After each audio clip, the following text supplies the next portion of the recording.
Welcome back to the See Through Podcast, a weekly podcast that creates transparency on disabilities and the champions with them. I'm Lance Johnson, the host of this podcast, and I live, create, and podcast from Brooklyn, New York. Today, I'm chatting with two lovely people all the way from Scotland. Today's episode 28, is going to feature Laura Maclean and Tom Forsyth, the creators of the Ramble Tag, a product that some of you may have already heard of.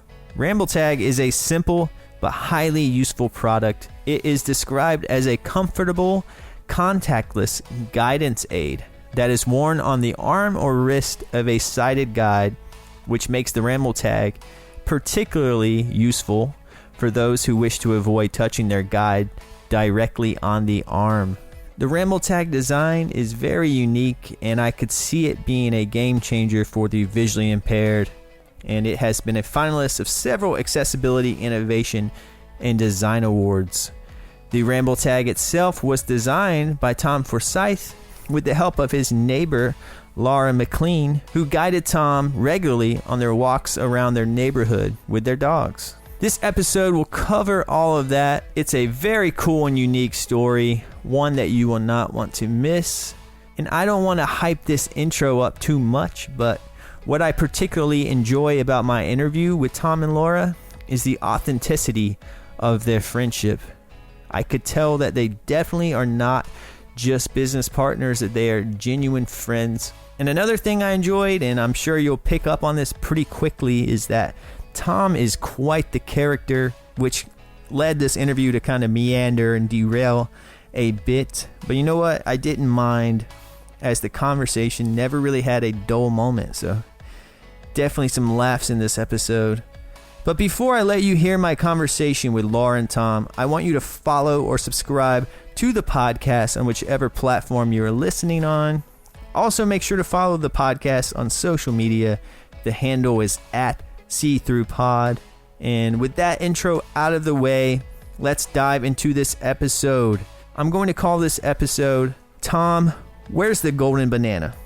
What does that mean? I still don't quite know myself, but it will make more sense once you hear it in the interview. Here's episode 28.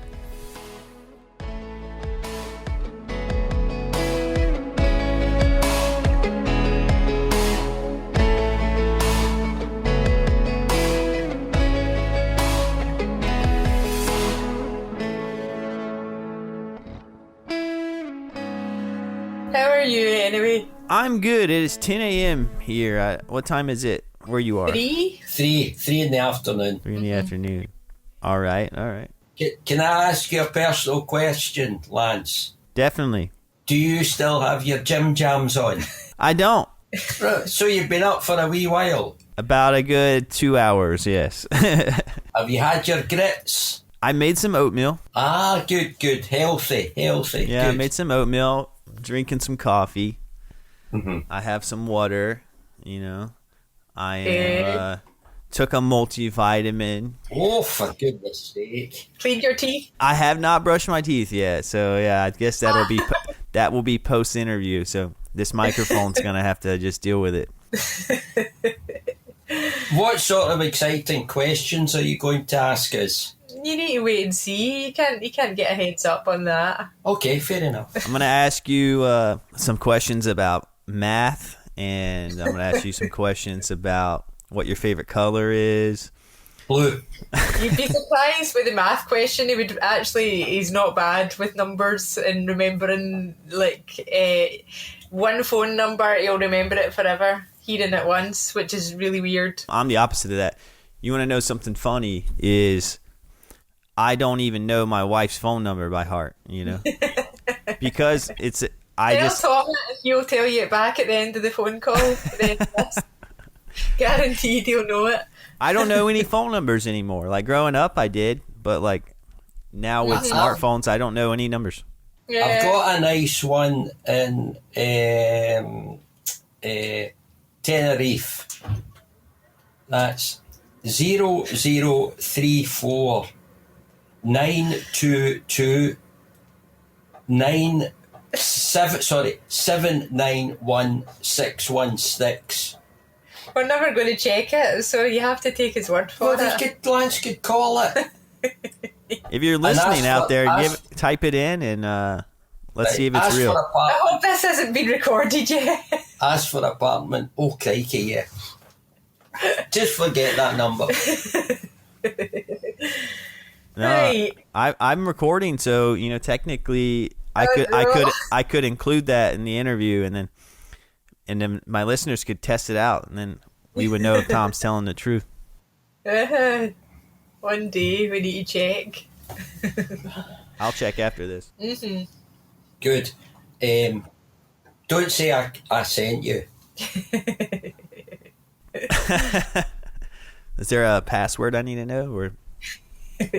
Well, it's what you get through the post. That's the dangerous thing. Okay. Right, are we good? Are we warmed up? I think we're good. I'm good if you're good. Tom, you good? I'm moderately good. Moderately good. Yeah. Well, maybe we can change that. Yeah, I'm working up to good. Okay. You just go for it, Lance. You're the professional. Thanks to both of you for taking the time to do this. Thank you for having me. It's 3 p.m. and you're probably a little bit more awake than I am, even though I have no excuse because it is 10 a.m. So it's like I should be awake. I'm getting there. Second cup of coffee. So this is an interesting episode because this is like the first time I've interviewed people specifically to talk about like an invention or like a piece of technology that is helping the visually impaired community. And I have both you and Tom. So you're Laura Maclean, Tom Forsyth. Am I saying your names correctly? Yeah, pretty good. Except I'm not. I don't think I have down the accent. It's whether you understand us or not. I think it's a problem. Like we are used to films and American accents all the time, but I think sometimes when we speak, people are like, "What?" So please tell us if we have to slow down or repeat. Well, my wife is from London, so I'm kind of used to the British accent myself. So London to Glasgow is probably it's different. It is different. I can hear a difference for sure. Mm-hmm. But I think it does help me a little bit, right? Definitely. So you're in. We'll walk you through it. So where are you located? Glasgow, Scotland. So right in the middle, pretty much. Central Belt. So you've got all the Highlands up above and the lowlands. So we're right in the middle. Yeah, I've always wanted to go to Scotland. I'm pretty sure my family heritage is traced back to Scotland. All right. It's magical. There's so much beauty and people are obviously great as we're demonstrating. Listen, everyone in America has got connections with Scotland. Yeah. Because they're also envious. Yeah, get over one point. If your wife's from London, has she been? A lot of English people have not been to Scotland as well. She's been, I think. Mm-hmm. I'll have to ask her if she's ever been specifically to where you are. Yeah, probably not. She'll know the code then for getting across the border. If you like beaches and things, like the whole west coast is like silver sands and turquoise water and gorgeousness. And over the east is a bit more wild and rocky and it's wilder, isn't it? Yeah. It's more romantic. West is more romantic. East is more dramatic. That's your North Sea for you. Yeah. Next holiday, as soon as you can fly, make it a thing. It's cold, like not going to guarantee heat or anything, but beauty. Come fly me to the moon. Nah. And let pretty me. Voice. Thank you. This brings us to the next segment where we let Tom sing his favorite song. He'll do You it. wouldn't know it. I shall say one verse of the Pressed Rat and Warthog closed down their shop. They didn't want to, 'twas all they had got, selling atonal apples and amplified heat, and the Pressed Rat's collection of dog legs and feet. I feel like you just casted a spell on me. A love for Ramble Tag, hopefully.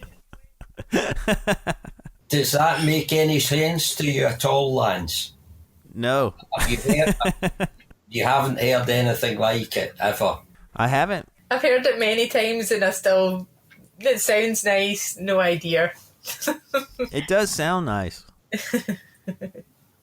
Between them, they carried a three-legged sack which ran straight round the corner and never came back. Maybe a podcast for another time could be Tom's riddles and poetry. When's this You're going to start? need to tell him to shut up if you're wanting to move on. What do you do outside this, Lance? Do you have an occupation, or do you have a favourite hobby? Or I do, yeah. I'm a video editor. right, okay. Now, pray tell, you obviously have a fair amount of sight to do things like that. I do. Good. Yes, I have what's called retinitis pigmentosa. You might be familiar with it, but it affects my peripheral vision Right. first. So my vision kind of closes in from the outside in, So I still have central vision enough, a good amount right now where I can easily work on a computer and things like that. Mm-hmm. But another side effect of it is like my eyes don't adjust to the dark. So like a dark room or whatever, it's like basically even where most people can see like details in the room, it's just like pitch black for me. I know the So like dark spaces are hard to navigate. Yeah. Too. We know a few people, like friends that we've met through this with art. We just call it RP. Yeah. And the various degrees of it. Yeah, it's different for everyone, Tom, I don't know what visual impairment do you have, Tom? I unfortunately lost my sight through just misbehaving. I've had diabetes since I was very young. Okay. It gave me a few problems. So I received a lot of treatment and an unsuccessful operation, and lost it. But I can't complain because I had a good run at it. It's only been fairly recently that I've really had no sight at all. So Okay. So how old were you when you first started noticing like a decline? 20s. 20s? Yeah. And it's through diabetes. Don't dare. He's ancient now. I'm ancient. I'm the oldest swinger in Annie's Land. Swingers mean other things. That's maybe not a good word. It's from a song. How can you misconstrue that? I do not swing. I do not have a car to drive to exchange car keys. Oh dear. Yeah, Good way. I heard swingery. I thought of the American use of that. No. More King of the Jungle swinger, like a jungle VIP? Is that what you were meaning? Oh, King of the Swingers? VIP, I've visually impaired person? I've reached the top and had to stop, and that's what's bothering me. Ooby-doo. Ooby-doo. What else do you do, Lance? So yeah, I work as a video editor. I do this podcast, and that takes up most of my time. I have a dog, like we talked about earlier. I take her on walks. Right. I like to exercise. I like to work out and lift weights. I like to play guitar, write songs, and record them. Nice. Do you play acoustic or electric or both? Or? Both. Yeah. You got a couple of guitars? I do, yes. Very nice. Any favourites? Any favourite guitars? Yeah, I have one. I currently have 2 guitars. Right. And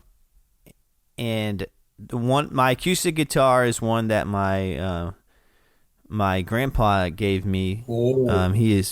And it's kind of like, are you familiar with a Gibson Hummingbird? Yes. Yeah. It's like it's inlaid. It's mother of pearl inlaid with hummingbirds. Yeah. Yeah. And quite. Yeah. So yeah, it's a big bodied guitar. Yep. So mine is like the knockoff version of that, the fake version. But my grandpa bought it because he played like country western kind of music when he was in the Air Force, and kind of had like a Johnny Cash kind of vibe to his sound. But he gave me this guitar, and I think it sounds great. Like, I love it the way it sounds. Yeah. So I'm keeping that one. Has sentimental value too. And then I have a Fender Telecaster as my electric guitar. Yeah, nice guitar. Yeah. Do you play? Yeah, I'm trying to. Yeah, trying to. You're not bad. Yeah. I mean, I'm not that good either. It's just something fun, you know. That's it. I like to sit and do it, but I've got a Fender Acoustasonic. Yeah, those are really cool. Yeah. So, dead chuffed with that. Get a wee jam session happening. I named it, it's called Mr. Finn. I named it after my dog, which I lost. So. Okay. I like it. I also, I've got a Telecaster as well, but I don't really get much chance to plug it in. So there we go. Your neighbours might complain, i.e. me. We've got something in common. Not a great deal, but something. Well, maybe we'll find a few more things. I don't know. Can't promise you. But sometimes, opposites are good, Yeah. I've got a great passion for olives. Yum, yum. No, you don't like olives. I do like olives, but I wouldn't say I'm passionate about them. This is It's a strong word. You've got a cracking interview here. They'll be getting me on one of these late night chat shows. I'll be bigger than the Beatles. I'll ask you on, right? And we'll do. All right. What do you do? What's your favourite song? What do you get the biggest buzz from playing? I don't think I have a favorite song. That's too hard to. So, I mean, what sort of material are you playing? I mean, with touching the 80s? All different kinds of rock music. There's like a million different genres of rock. But yeah, I just say rock because it makes it easy. So, tell me, a million different genres of rock. What's the 333rd? I'm going to say country funk music. I like a bit of country funk. Do you have a... Okay, we'll chuck this. When are we starting? We're nearly finished. This is it. This is a Ramble Tag interview.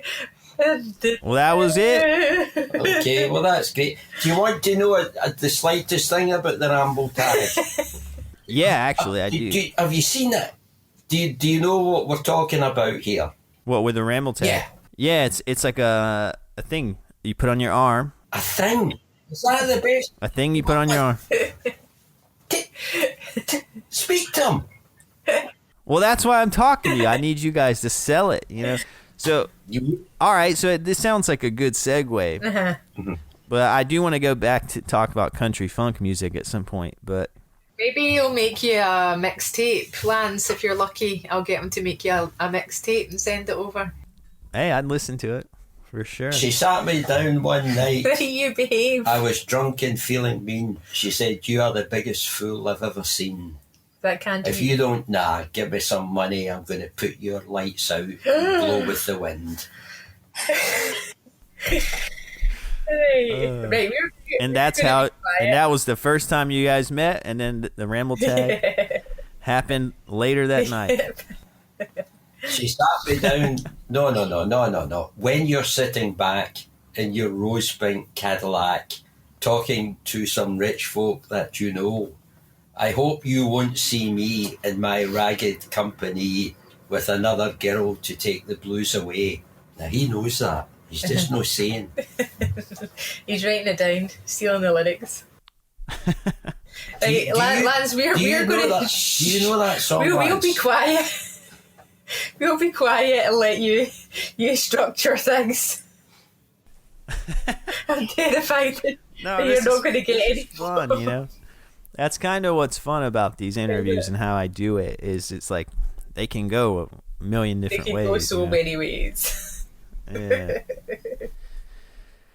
But I'm talking to you both. We have Laura and Tom, the founders, creators of Ramble Tag.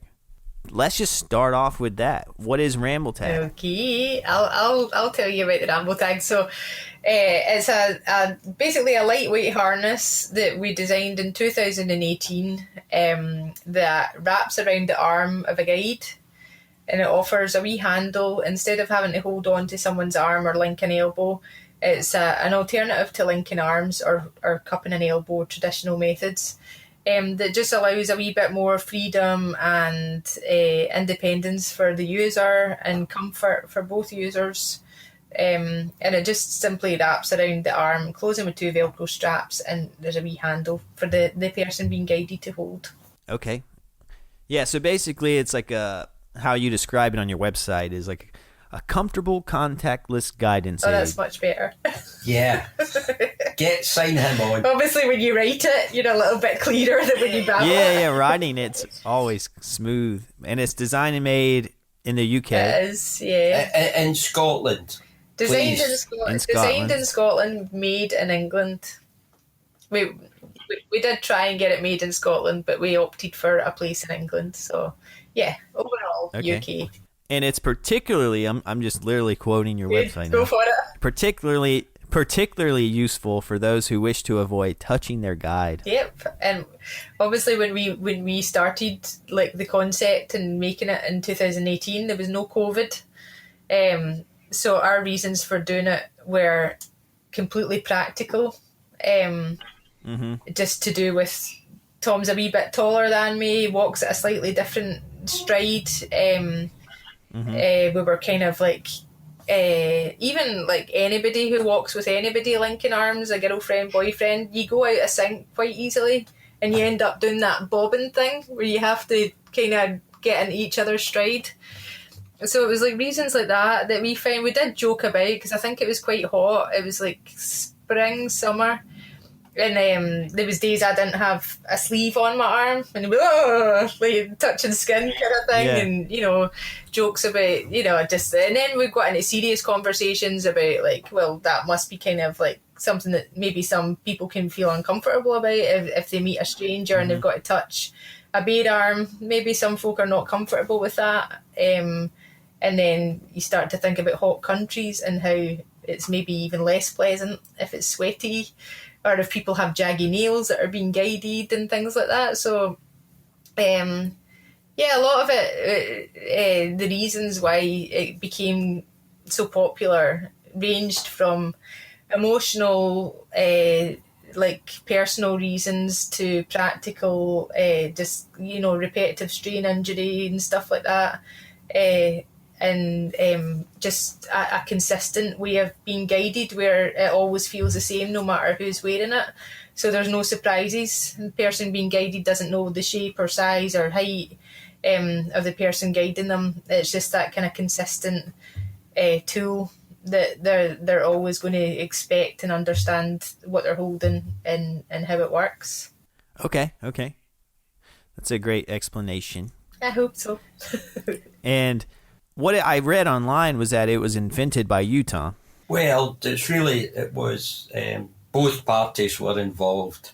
So I would hate to Laura has taken several headlines in various local journalettes, but I'm above that. It depends who's writing it, you know. It's like some people want to be like businesswoman, blah blah blah, or blind man invents blah blah blah. So it's like, you know, there's a range of kind of like how it gets covered in newspapers. Excuse me, Laura, did I interrupt when you were speaking? I thought I was adding to it.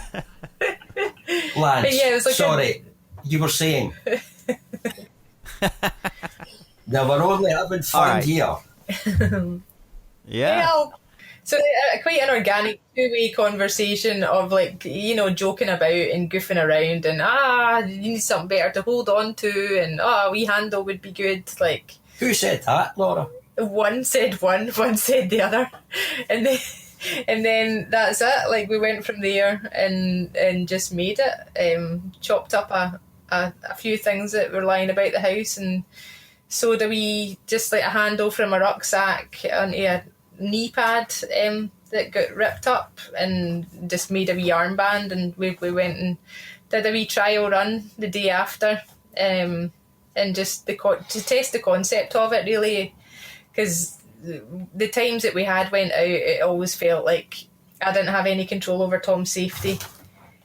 Or his misbehaving, you know, it's like, is he still there, having to check on him, because he would just like pinch the tip of the cloth on the end of my elbow, or just, you know, no more, and I always felt like I had no control over if he was to trip up or anything like that, and just no security. And I think for you, you just kind of you want to say from your perspective, like, you know, what you wanted from it.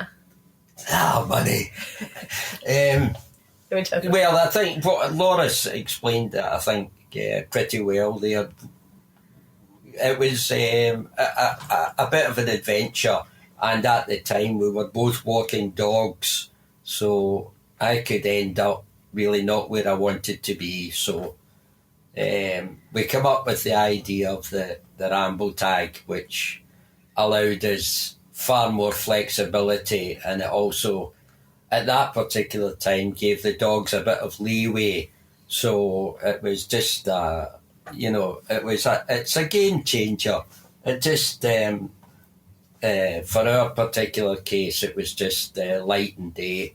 It made the walk, you know, far more pleasurable, and from then it just, I guess, moved on to, you know, it sort of crept its way into airports and train stations, and before we knew it, it was going to conquer the world. What I'm very interested in is, Laura, you are Tom's neighbor. So that's how you guys met? Yeah, so if Tom's partner was out of town or away, you know, for the day and I was available, I would help him walk his dog. So we'd just do the same wee route every time, because his dog was older. So it was just a shorter kind of walk, so we would just go slow and basically just, you maybe gather from this interview, babble a lot with each other and slag each other off a lot. Although I think that word is funny in America, like kid each other on. When I say slag each other off, it's like kid each other on kind of thing. I don't know. Sometimes it's a different word. Ask Lance what it means in America. Do you say that? Slag off? To slag someone off? Like joke around with them? Well, that's what I mean. I can kind of use like context clues and figure it out, but yeah. Does it mean kind of like tease? Yeah, tease each other. Yeah.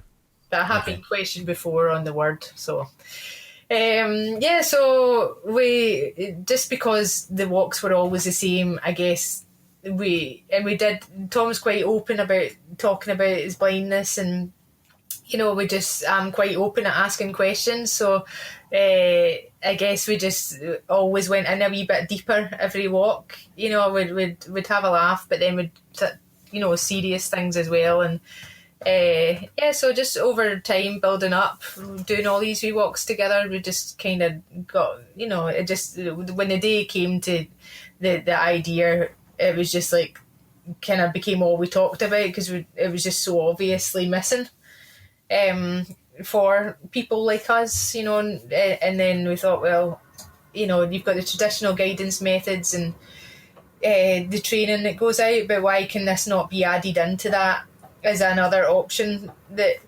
people can still do the traditional methods, but they can also use the tag as an option if it's more suitable for various reasons. Okay. Yeah, I just find that interesting because it's, you guys just randomly met as neighbors, formed a kind of friendship, and then started walking your dogs together. Yep. And just kind of naturally came at this kind of idea for a Ramble Tag, and now an invention exists. I think there's that's cool. We're both creative backgrounds. Tom was a graphic artist, and I went to art school, and we're both into our music and everything. So we share a lot of and we're both very much always want to be doing something and making something. And Tom will maybe be out building bird tables and up to something in the garden. So we I think we're both very always need a project to go on. So just I think when two creative minds come together, you kind of can't help but.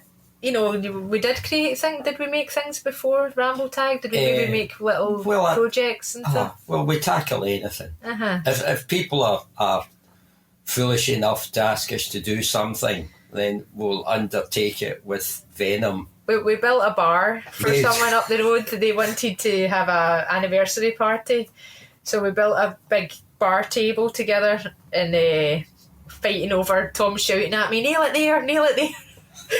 I'm like, I'm nailing it fine. So we'd have, we'd always have a wee thing going on. We just were drawn together in a creative level, yeah. Mm-hmm. That's awesome. So you both kind of have backgrounds in art, it sounds like. And Tom, you were, did you say graphic design? Yes, I did that bit of graphic design, yes. Mainly did a lot of work within the sort of entertainment in Glasgow, bars and dance halls and sort of stuff like that. Yeah. Like I get asked all the time because I'm a video editor and I have a visual impairment, and it's like, why did you pick that? Well, like why? Like what made you get into the arts? Well, it was something I was always interested in at school. I had been warned on several occasions that obviously when you're doing finished art, you know that nothing is ever going to be as good as your original piece of finished art. Once it starts on the road, it begins to deteriorate. So it's up to any good graphic artist to make sure that his finished artwork is as best as it possibly can be. So you really have to be, on the ball with your sight for that. And because my eyes, I think, were, beginning to fail a bit, my history of spectacles went from, very arty little fine things up to, large bottle bottoms, which were, really very heavy, to enable me to continue. I don't know. A lot of people said to me, why on earth are you doing that? But when I started, I guess I didn't know that my eyesight was going to deteriorate so badly. Mm-hmm. Yeah, that's kind of my same perspective, Like whenever I went to school to learn, I went to film school, and my vision hadn't really started changing at that point. And now it's starting to change, so it's like, and now I'm like kind of too deep into it, video editing, and I like it a lot too. So it's like I don't want to change it. So I'm kind of at this point just like gonna roll with it. Yeah. I guess adapt as I go, kind of like what you just described. It sounded like you just kind of adapted as you went, which I respect. I think you might find an offshoot as well. As there might be another side to it which maybe doesn't, just require, as much, visual input as you put into it. But, there might be something else. With me, I sort of branched off a bit. I get into silkscreen printing, which I really enjoyed as well, which was a much bigger format. So, Yeah, I think if it's in you, it's a hard one to shake out. Mm-hmm. Yeah, I agree. And I'll be honest, like this podcast is kind of turning into that for me. Mm-hmm. You know, it's something that I'm really enjoying, and I could see kind of diving deeper into this whole audio podcasting world. And a good thing, like you're obviously working with computers and things they've got accessible content that makes it a bit easier. But when Tom's doing his graphic design, he was pre-computers. I don't think, did you? Computers, so no. I repeatedly say that if I had one, 35, 40 years ago, I would have cleaned up, as they say in town, like a good marshal would have done back in the old Wild West. But you were probably more, like skilled because you were the best at like direct art on the walls and painting directly onto signs, rather than there's maybe more competition now because more people are using computers. It's easier, to produce stuff. Well, everyone's a graphic designer now. I hope everyone's not into what you do as well, Lance, because they pop up everywhere. No, there's a million podcasts. And I agree that, everyone in a sense is a graphic designer these days because of computers. So, I could say the same thing about filmmakers. Everyone's a filmmaker now because you have a HD 4K camera on your phone now. It's getting easier. But at the same time, I think, like we talked about earlier, if you don't have it in you, I don't think it's going to last very long. I think you might give it a shot, but it's not going to be your full life. I had the same conversation with someone on Saturday, a photographer, and we went through it all, just what it was like in the old days, what was actually required to put something like, an advert for a magazine together. And ultimately out of that, I was saying to him, how do you find as a photographer, with all, the equipment that's available? And, he said everybody's doing it. Everybody wants, to do it and to, go home to their missus and say, oh, I did this today. I know I'm really a pop riveter by heart, but I've just created this one. But anyway, at the end of the day, it's exactly as you said. If it's not in you, you're not, you shouldn't be really doing what you're doing. If it's in you, continue to do it. And, I think that real creativity, that is a spark, and you have to have that within you, if you want to give all to what you're doing. I think also, like, the good thing about all the digital age is that I think everybody does have the ability to be creative, whether you've got sight, not, or whether you're good at it or not. It's just good that people can express themselves or do something creative, because not everybody has the skills to do something of a really high standard. So we've had this conversation a lot, because I know some artists that are like, can be better about it, and other people that will embrace it and be like, encourage everyone to try, and everyone should be able to try and do something, photography, whether it's just on a phone or an SLR or whatever. It's good for everyone to have a means of expressing themselves if they don't have a certain type of kit. At least your phone can do something. It can record a bit of audio if you want to sing or take a photo or a video or whatever. So I'm all for it. Do you think there was a suggestion there, Lance, that I might be a tad bitter? I'm not saying you. I was not referring to you. I had someone else in my head who used to argue the other case, and was like, no, let everybody, try. It's just you're selective at who you follow on Instagram and all that kind of thing for a reason, aren't you? Yeah, I think that there is more competition now, but if you're good, you're good. You'll stand out. The good will shine through. Yeah. Onward, Christian soldiers. Long song. Life is a long song. Life.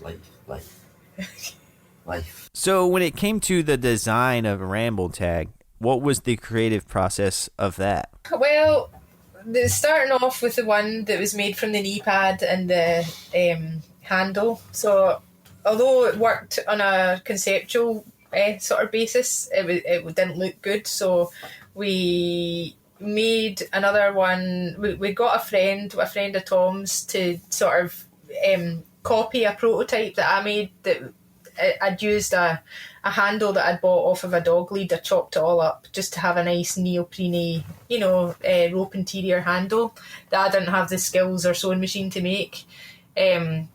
So put all that together, and then we showed this lady and she made a few. But I guess everyone we made, we were like, oh, the handle's too long, or it doesn't sit right on the arm, so we needed to cut a little angle at it that, when you folded your arm, it wasn't creasing. So there was lots of wee tweaks, a lot of it to do with where the handle came out of the band, whether it came out from the top or came out from the middle or 3/4 down or whatever, and just the length of it was a big thing because we didn't want, we were aware that we were going to struggle a little bit with people that were used to the traditional method because they had a direct contact, and this thing of being too free would be a bit scary maybe to some people. So we wanted the handle to hang free but still be pretty rigid and a little bit of connection with the arm, so that people didn't feel like they were getting swung around, kind of. And we went around, we started with the Velcro, and then we tried a few safety sort of clips and things like that, but we found all these things were just too footery and not as easy to adjust, and we went back to the Velcro because we just thought it has to be a simple thing, and also something that people can just shove in their pocket. If there's metal, we had the metal catches, but again, that's like going through airports and stuff like that with metal detectors.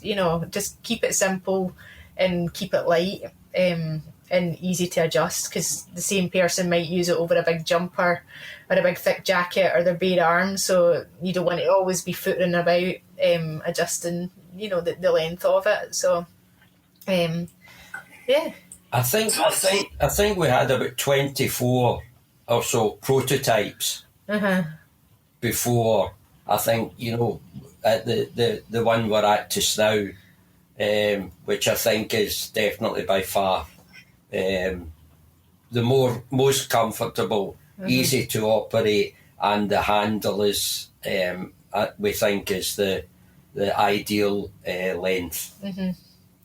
And going back to Tom being a graphic designer, I got him to do like big calligraphy, the Ramble Tag logo, so he did it big on a bit of paper a couple of times, and I kind of copied and pasted the best bits of each one of them and put it together, so it was just like his calligraphy as a wee logo, just to kind of keep that as part of it. Yeah. It's a nice wee sort of stylish logo that we feel that the overall look, we really wanted it to be like a positive kind of cool thing. We didn't want it to just be, lame or boring looking. It had to be simple, but it had to be the best version of simple. Yeah. I want you to make me one. What do you want on it? Bunch of glitter. Gold. I want gold glitter. All right, done. We did actually look for glittery fabric at one point, didn't we? Do you not think, Lance, would like an animal? We do have a wee furry zebra or leopard. It's dead cool. Ooh. A little furry zebra could come your way if you want, and you can pet it, Yeah. Remember, Lance, that you're not going to be wearing it. I'm assuming it's going to be your good lady. And we have a really nice zebra skin. We only got 50 out the zebra, but we've only got a few left. Yeah, we I'm kind of pulling thought, your leg. It's not a real zebra. Some people want to kind of be quite expressive with them and wear something fun. And zebra.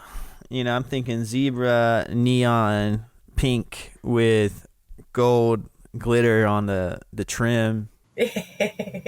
Anything in your coffee, boy, that we should know about?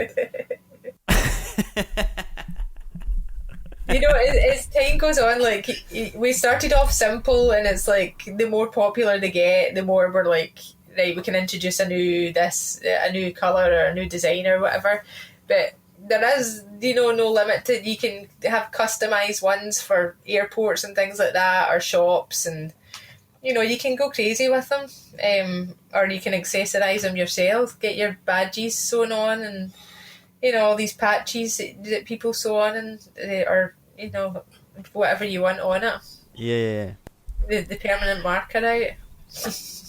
Yeah. So let me backtrack a little bit, because I want to make sure. Let me attempt to describe this product. Uh-huh. So it's Velcro, kind of almost like, when you get your blood pressure taken and they wrap the Velcro around your arm. Is that kind of how you would attach it to your arm? Yeah, much. It's two straps. So the thing The that goes non-slip with the straps. Uh-huh. So it's got a non-slip interior. The thing is, quite a lot of people will use the blood pressure thing as a reference. But it's a little bit... everybody that's had one of them on knows it feels horrible. It's tight and it's uncomfortable, and you want it off quite quickly. For me anyway.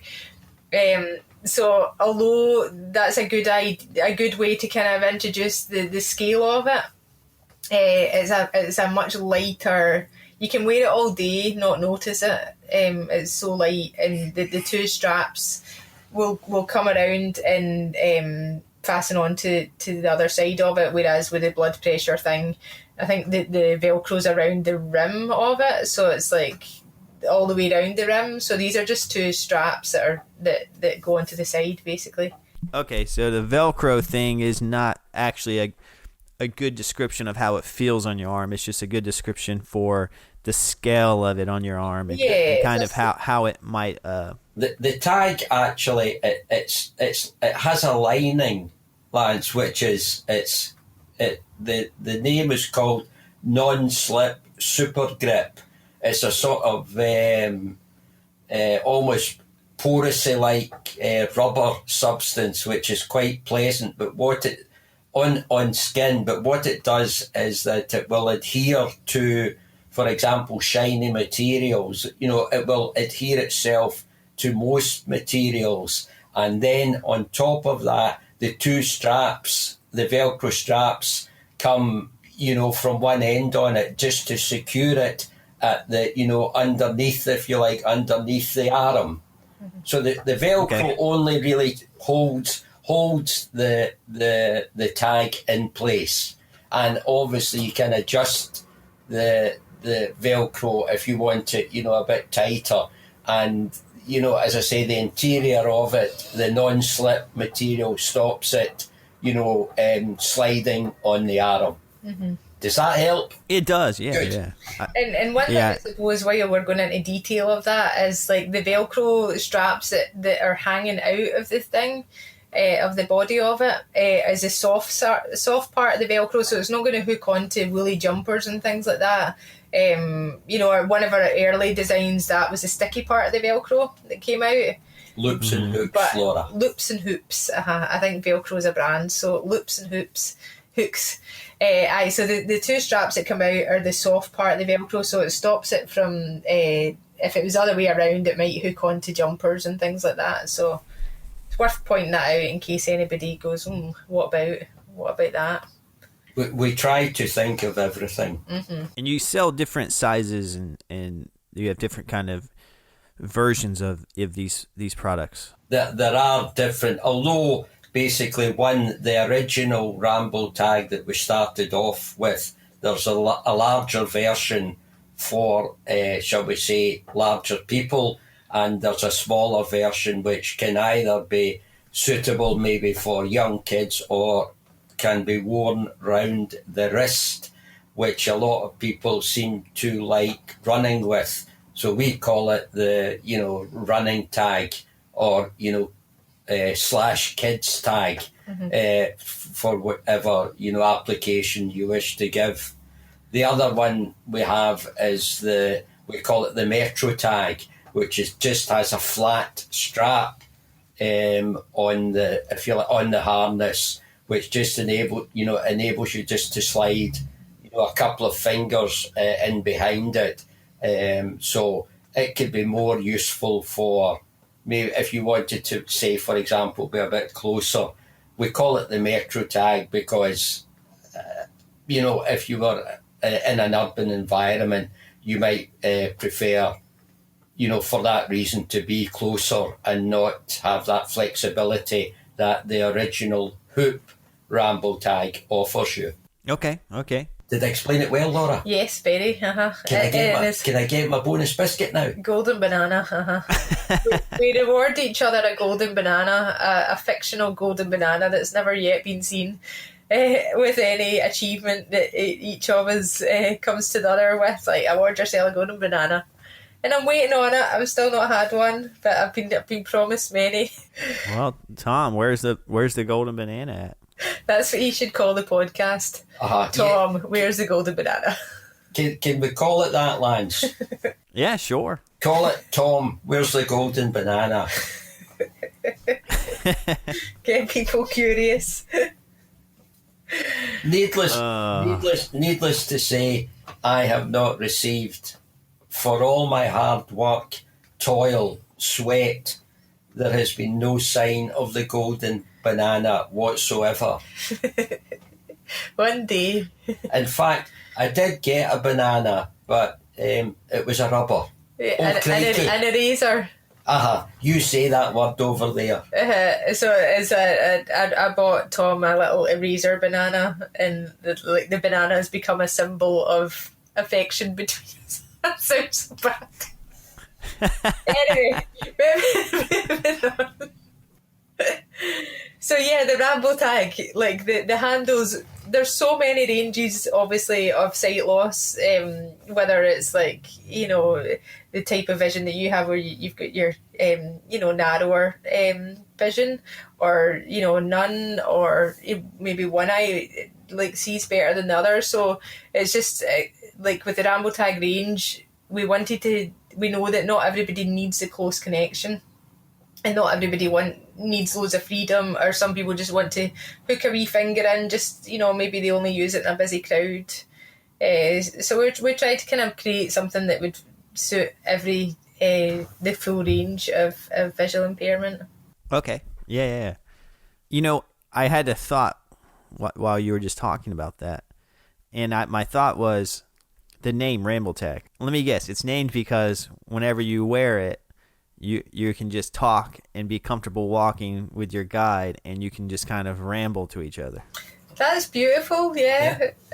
Like it was Tom's idea, and we wanted a name that was going to be positive and encourage outdoor activity, and freedom and independence, and it conjured up, like, Tag was obviously a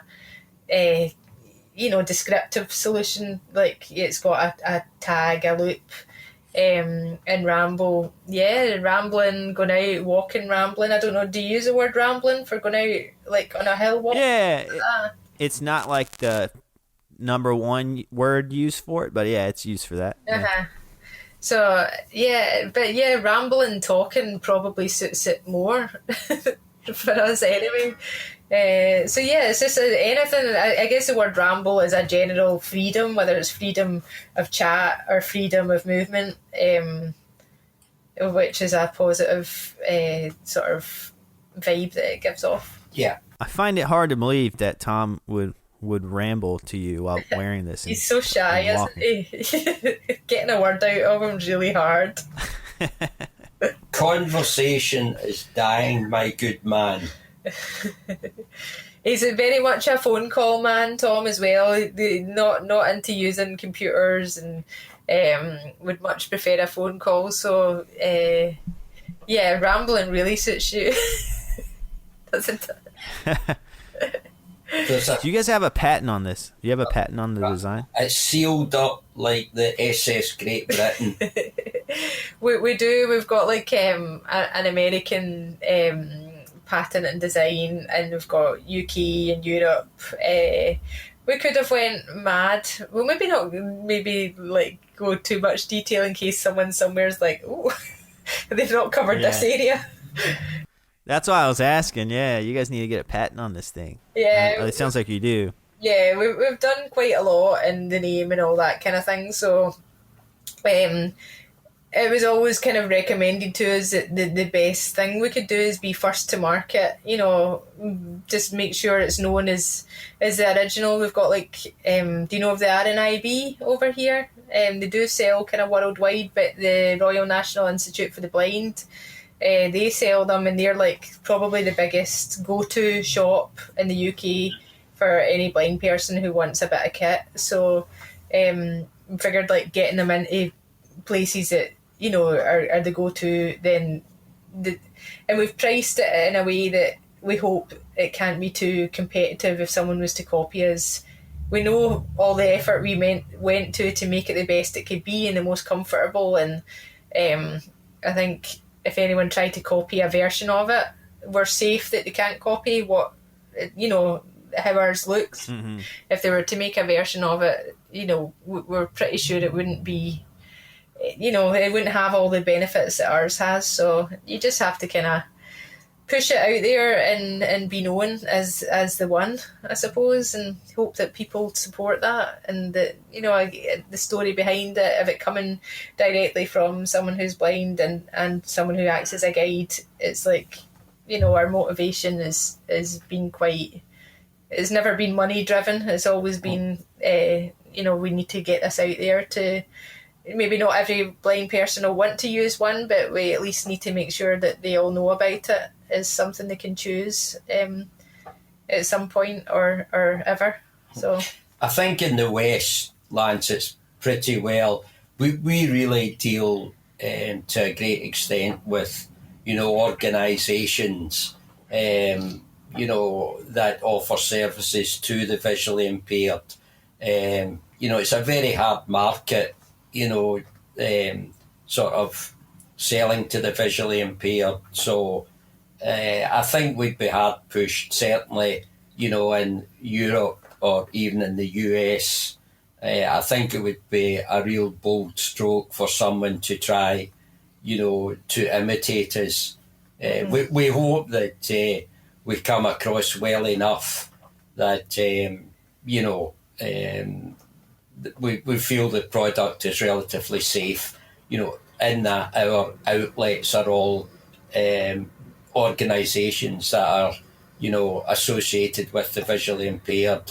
Mm-hmm. And as far as I know, we're relatively free of imitators and, rip-off merchants, I hope. We do check every now and then, but yeah. You just have to, you kind of have to just focus on your goal and always be aware of it, but, we can't let that cloud everything else we need to do to get it out there. Yeah, no, I think you guys are fine. I just was curious because I know there's a whole process for patents. Yeah. And, as an inventor, it's not that common for someone to invent something that needs a patent, Yeah. Uh-huh. And Tom, for example, as someone who is blind, how long, you've probably had an idea for this product a long time ago. You probably just didn't think that you would be the one inventing it. I think that something that was always in my head was the handle. I think I've had that for a long time. I don't know whether it just came to fruition with Laura, but I think I always thought maybe something to hold on to. But honestly, until we were out together, it never really hit on it. But when the handle, came up, Laura and I just really went off in one. And, that led us into, is it going to be reflective? What will it be? How do we fasten it? So, although it might have been in my subconscious, I'd never really, taken it any further. So, I can't really claim, any credit on that front. But the handle thing, I knew was there. But as I say, until we were out together, it really didn't. It didn't gel. I hadn't taken it in any way any further. Okay, all right, yeah. I just think that's cool and I kind of like the message of that. if you have an idea for something that you know is going to be helpful for you, then it's likely going to be helpful for other people. And if there's not a product out there, just go ahead and give it a shot. Try to invent it yourself, I think that, that's great. I'm sure, this conversation has been around before. I'm sure there's a pile of people with, regardless of their disability, who have ideas, about, doing things. And I really believe that they should be encouraged. Regardless of how silly it is, get on, make it. And if that don't work, maybe the next one you come up with will. Exactly. Yeah. I love that idea. And Laura, did you have any experience with someone who was visually impaired before meeting Tom? No, I mean, maybe, a wee bumping here or there, but never gotten to know anybody. Are you laughing at the bumping? Not literal bumping, but, throughout life, maybe met one or two people. But no, never engaged in conversation, on any level to understand the kind of,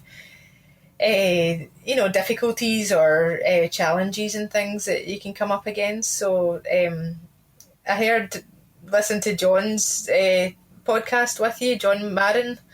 He said, it was like a term like innocent ignorance or something. Yeah, innocent ignorance, yes. And I really liked that because I thought, I can't pretend I wasn't guilty. Everybody says, oh, have you always been socially aware of these issues? And, you're fighting for inclusion and accessibility within places and things. But if you've not met someone or you don't know someone who is affected by the kind of, access to areas and things like that, you maybe don't think about it until you do meet someone or you experience it or you see it or witness it. So I think I would have fallen under that category prior to not. You always have compassion for if you come across someone in a situation who needs a bit of help with something, but yeah, as an overall kind of awareness, I wouldn't have had it prior. Yeah, and quick shout out to John, because he's the one who sent me your info. Hey, John. So. But yeah, that's cool that, and that leads me to my next question. How has meeting Tom and developing the Ramble Tag kind of helped shift or change your perspective on like the disability community or the visually impaired community? Has it changed you at all? Yeah, hugely. But I think a lot of that is down to like things like Twitter and or going away to groups and interacting with groups. I think even for Tom, and I don't want to speak for him, but I think like you didn't engage so much with like other groups of visually impaired people prior to this. I don't think, did you? Probably not. The community that I was involved with were just individuals whom I would speak to in other environments, but not certainly. Just due to yourself and I guess social media is. We probably both learned a lot, I think, then, like just from going to these groups, and when you start to do things and everybody starts to agree that there's a need for this kind of thing in public spaces, the more you hear it back, the more you kind of realise how important it is. Like a blind person getting offered a wheelchair and assistance is not really a good enough a choice when people are able to walk to whether they're going to a train or whatever, or airport, if they're walking through the terminal. I think a lot of blind people don't like being offered a wheelchair. So, the Ramble Tag being a choice to be able to do that was just a really obvious kind of in between. You can have the wheelchair if that's what you choose to, but there's also this, or, I don't know if they even offer being guided by the arm. I think they tended not to offer that. The wheelchair kind of was the number one choice. So we've got quite a lot of UK airports that are using them now, and obviously with COVID, nobody's travelling, so there's not a lot of online presence about it, but we're hoping that when things pick up, people will start to Yeah. use them and see them getting used or use them themselves, and they'll become more aware and, you know, become a bit more of a something to educate everybody who's travelling around. They'll maybe look out the window of the train and see someone getting guided with it, and you know, understand, all right, that's got to be, it's a contactless way of helping someone. So it might create some thought in other people's heads that haven't thought about it as well when they see something new. Definitely. And that kind of leads me to my next question. It was like, what's next for Ramble Tag? I know you and this was invented in 2018, and you know, and it's picking up steam. It's still picking up steam, and then COVID hits, and then its kind of main use is what it sounds like is for like travel and train stations and airports. It has, you know, obviously other uses such as leisure and walking and running and sports and things like that. So what do you kind of imagine the next few years of kind of running and operating Ramble Tag is like? What's next? You know, what are you excited about? Well, there's wee areas that we've not quite kind of tapped into enough. Like, I'm interested in like the stages of training a child who's blind from being a toddler, learning the white cane. Every child's got to learn to kind of disconnect from their parent at some point, whether they're going to school for the first time or nursery or whatever. So I like the idea of them learning the Ramble Tag, you know, the small one that would be worn on the wrist of the mum or dad or a teacher or whoever. And it would be like a wee step towards a pure independence with their white cane or what, you know, guide dog when they're older. Just a way to disconnect emotionally from an adult that they're dependent on, and how that, because a lot of parents that we speak to have said that it's something that they've struggled a wee bit more with because the child becomes a bit more dependent because they're blind. They want to hold the hand more. So going to school and stuff like that's a wee bit harder maybe for some children. So I really like the idea of getting into the education side of that, and it being an in-between tool that maybe they still use in adulthood, but a stepping stone kind of thing. But yeah, just going more over the world, you know, there's a lot of countries that maybe don't know about us. Like we've got, you know, we're talking to Canada, Australia, America, Sweden, things like that, you know, but there's so many more countries. So I guess just keeping getting it out there, and if we can get it all over public transport, it's a great way for people to use them and learn about them, and as they cross over from different countries, you know, if they're going in a train from somewhere in Europe to somewhere else, and you know, hopefully spread. But yeah, Tom, are you? I'd like to see it as ultimately as part of the blind toolkit. I'd like to see, you know, government bodies handing them out, so that every person with a visual impairment had one, and they could, you know, whatever circumstance they may be in, if the Ramble Tag was the appropriate thing to have at that time, then you know, it could be in your pocket or in your bag or something or whatever. And you know, there might be an issue where you know, it might be gender, it could be cultural, just when it might not be ideal to have physical contact with someone, that if you had a Ramble Tag in your possession, then it would be something that you know, could apply to, you know, whatever the application was. So for the cost of it, the simpleness and just the easiest of the ease of, you know, someone to, you know, to put it on and to guide someone, you know, I think it's you know, it's a great bit of kit. There's a big hoo-ha over here about, you know, ask, don't grab. So maybe that might be the you know, just if someone, rather than if someone comes in asking you, can I help you? Well, you could say yes. Would you mind terribly much about putting on this tag round your arm? and you'll be able to guide me with that. That to me is the perfect solution. People are a bit more aware of, passing germs and things now. And we have had people saying they're going to supermarkets and asking the staff to put one on and wear it for them to get, a bit of help around the shop and things. So, gives people a bit of control. You really should try it, Lance. We'll get one to you and see how. Mind you, I don't know. You're able, obviously, to career about the streets of Brooklyn unaided, or are you? I am, yeah, currently. I just bought my first white cane, and I'm going to start learning that. But as of right now, yes. Well, you might, I don't know, as I say, give it a go with, if you're, out with your missus or whatever, and see how you feel with it. I think the fact that you have that, obviously, that trust, between you both, I think that it shouldn't take you long, really, to get into the swing of it.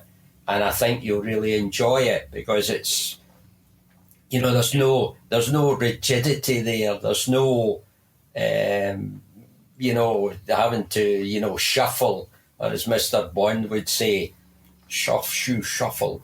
So, what I think you'll find is that you'll enjoy the flexibility of it and the ability to, settle to a comfortable pace. And I think you'll really enjoy it. And we hope that, as the name implies, Ramble Tag, you'll enjoy it. I think, like what you were saying with the low light conditions, maybe if you're out walking at night or going under a lamppost where the light's changing a lot, from being under a light to the gaps between, situations like that, it could be good. And again, you've got the black ones if you want to be discreet, the colourful, crazy ones if you want to be kind of stand out. I think you'd suit a black Metro tag.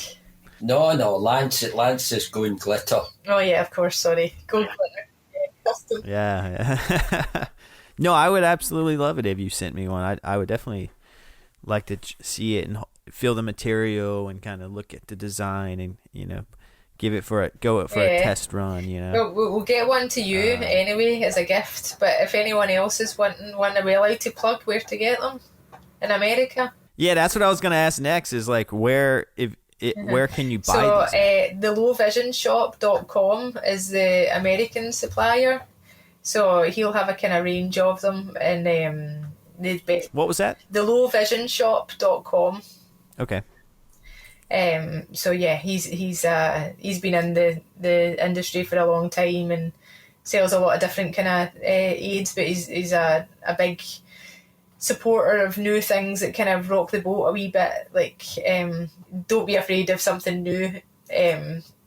Try something new. Like if it can. You don't have to, a lot of these, it also there's like return policies. If people buy things, they don't like it, they can send it back and things. So it's definitely something to try, even if you don't like the sound of it, try it and it might feel different to what it sounds. Don't take someone else's word for it, because everyone's going to have different, the same with the cane. Not everybody wants to use a cane, not everybody wants to use a guide dog. It's just personal taste. So yeah, personal taste is definitely real, and I like having options. It's better to have options than not have options. Options, my man. That's what we need. Options.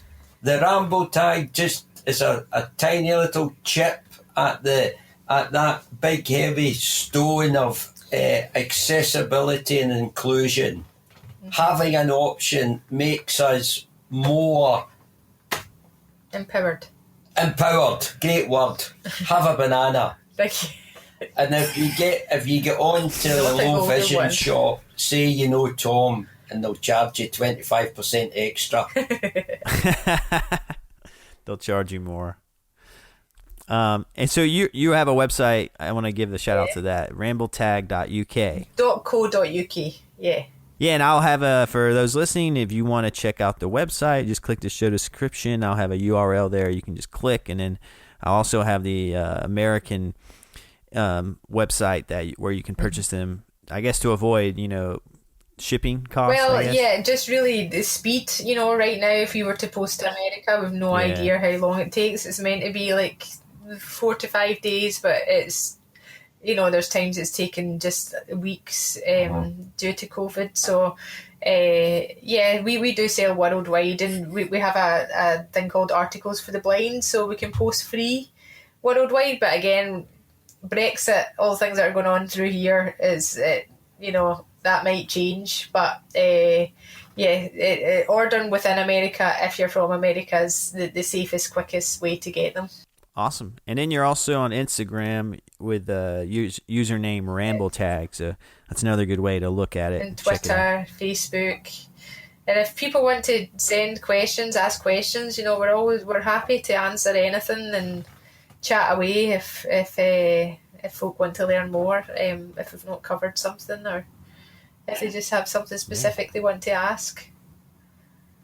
It's nice just Awesome. to get follows and support, and all these little things just keep us going, knowing that we're doing something good and helpful. So yeah, all interactions welcome. Talk to the crazy Scottish Awesome. people. Okay, the new joke. So that leads me to my last question. Oh. And I like to end each podcast interview I do with, I ask the guest Uh-oh. if they have like a nonprofit or some kind of organization or company that they want to give a shout out to that they find particularly useful or helpful to the disability community or visually impaired community. One that springs to mind is Ewan's Guide, because they go around a lot of locations and basically scope them out for accessibility. And that can be for people that use wheelchairs, blind people, like just any disability where accessing a building or whatever. And they're a charity, isn't it? Ewan's Guide. Yeah, I believe so, yeah. So if you're coming to the UK and you have a disability, it's something good to look up to be like, all right, what gets voted the best place to access? If you're using a wheelchair, if you're blind. So he springs to mind. And we need to give a shout out to Glasgow Airport.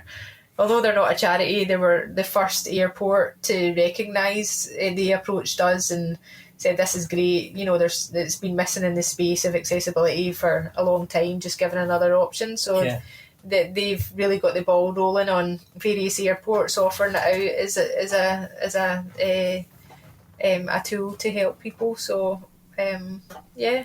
Awesome. Ask me. On you go.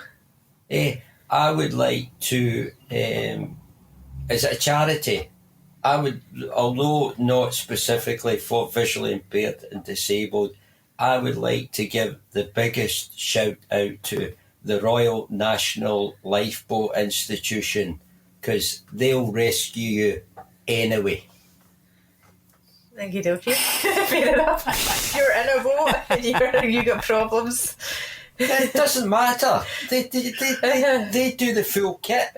Inclusion, accessibility. Well, we're all dog lovers, SSPCA, all these animal rescue centres, Like, at the heart of the Ramble Tag is dogs, because that's what brought the idea around and stuff. So, we have to give credit to the dogs, because it maybe wouldn't have ever happened had we not been out walking them. So, all dog charities in the world that are doing anything to help the doggies, which has nothing to do with accessibility or blindness, but we're all dog lovers, so yeah. And also for the classic British motorcycles. You're going to regret asking this. And. What about you? Who's your charity shout out? I always do Foundation Fighting Blindness, which is here in the States. And they raise money for research on like kind of curing retinal diseases and eye diseases. Yeah, I mean, there's going to be so many great organisations doing great things, but yeah, it's never been asked. So off the top of your head, we've already mentioned Darren IB, who obviously supported us in stock the product from the beginning. So I guess they can get a wee bonus shout out. We could say something like, well, you know who you are out there. We'll just support you. Yeah, there's so many charities that have supported us, so it would be hard to list them all. But yeah, everybody that has stocked them. Yeah. Sorry if we missed something really obvious. What about the play guitar badly? I'd like to say that all the ramble we've done on this episode has been fitting for the Ramble Tag episode. So I'm completely cool with it. Yeah. And I've had a ton of fun talking to both of you. Good. Will you be able to snip bits and pieces and use some rambles? Definitely. Yeah, definitely. If you want, I could give you a quick ramble now. What would you like me to ramble about? I'll see if I can keep them on. How about I always end my podcast by saying, like, one, I do the nonprofit shout out, but I also tell my guests, like, I'll likely have you back on at some point because there's just no way to cover everything in one conversation. So let's save some for the next time. How about that? You say that to everyone.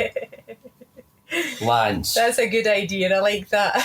We'll continue this later. I bet you say that to everyone, don't you? Maybe we should get on with John. There's such a collection of people all doing good things, so like we should get like a wee group, Zoom going on where everybody a wee networky thing. Definitely, yeah.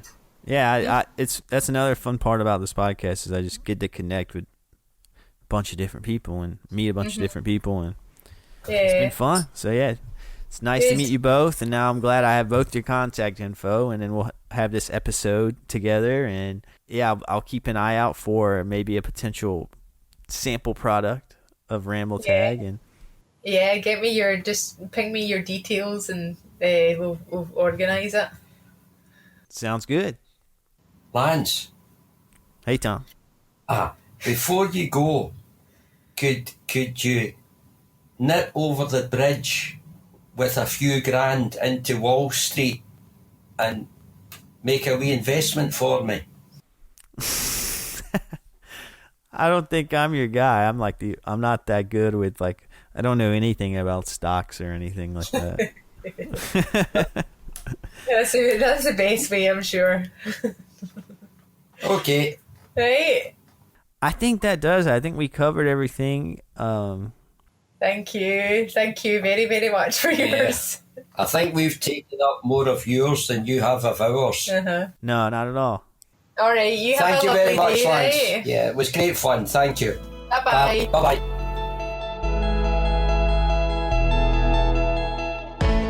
And that's it, everyone, for episode 28.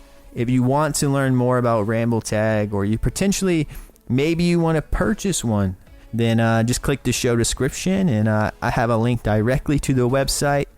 On the website, you'll be able to view all the different versions of the product and more.